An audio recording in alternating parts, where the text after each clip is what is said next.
Nagulat ako na po. Kasi sabi mo, diba, ang idol mo si Ate Reg. At alam mo, nag-guest siya sa concert mo natin, diba? Yes, sinurprise niya ako. Ito lang, paano lang, curious lang ako sa reaction mo. Kasi sa ASAP kasi, pre-rehearsals, si Regine Velasquez, lagi siya nagbabalik-balik ng CD o binabato niya sapato si Katrina. Tapos sasabihin niya, paabangan nga ito sa labas, ha?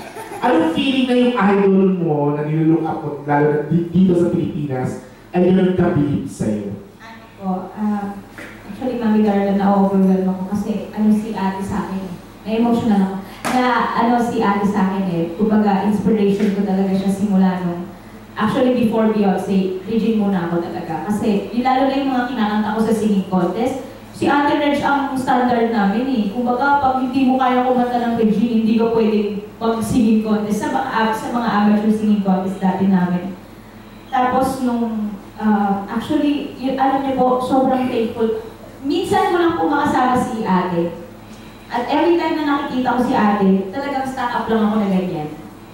And, sobra po akong kumbaga hindi ko alam kung hanggang saan yung saya ko nung sinurprise ako ni Ate sa first concert ko. Tapos after nun, every time na nakikita ko si Ate sa ASAP, nahiya pa rin akong kausapin siya. Nakatitig lang ako, Ate, I love you po. And sobrang, nung tinawag niya ako na daughter, sabi niya, halika na dito kay daughter. Hindi ko alam yung excitement, yung feeling. Sobrang nahihiya pa rin ako pag katabi ko si Ate. Hindi talaga ako makapagsalita, Mami Darla, pag nasa ASAP. Wala talaga Hindi ka nakapagsalita, pero nakakabilig ka ng really hanggang GMA. So, po talaga, sobrang big inspiration sa akin si Ate Reg at sobrang pasasalamat ko sa kanya kasi siguro kung hindi dahil sa way of singing ni Ate, siguro mas sa kanya ko din nahanap kung ano yung gusto ko or kung paano yung way of singing ko din. Kumbaga siya yung nagbigay sa akin si Ate yung nagbigay sa akin ng strength na parang kaya tong tanggapin ng tao. Kasi nowadays, parang birit ka lang ng birit, ganyan. Pero parang hindi ko din ma-stop yung sarili ko na pag may Ate Reg, ito na yun. Kailangan ate-ate ka rin. Regine yan!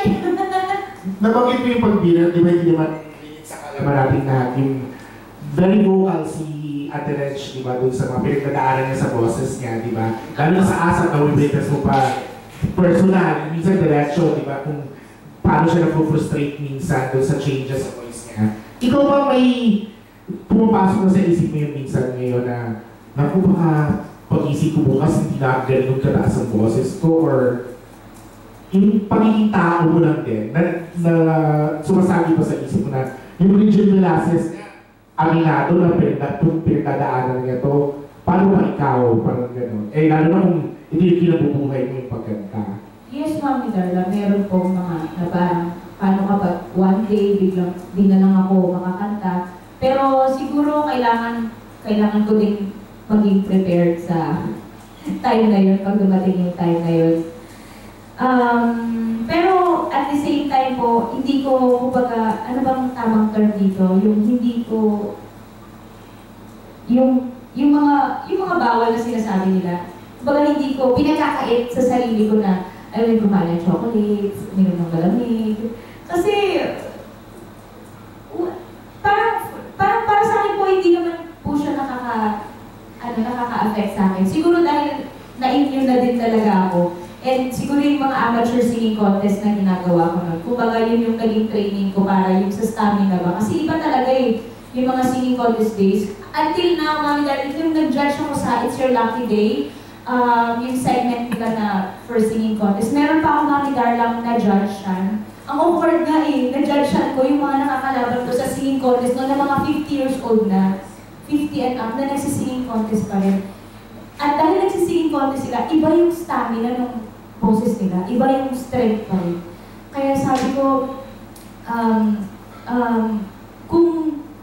kung si Ate Reg ay, kumbaga, nagbabago yung, it's normal naman Diyos ko, sa edad ni Ate nung 18 at grabe naman kasi talaga yung boses niya. Kumbaga, until now, kaya pa din ni ate, kaya pa din talaga.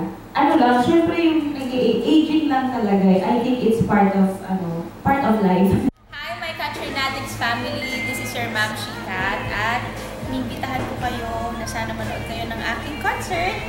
Katrina is the Second, the Gen Z Icon Concert. Sa April 30 yan mga ma'ams, 8 p.m. sa Samsung Performing Arts Theater.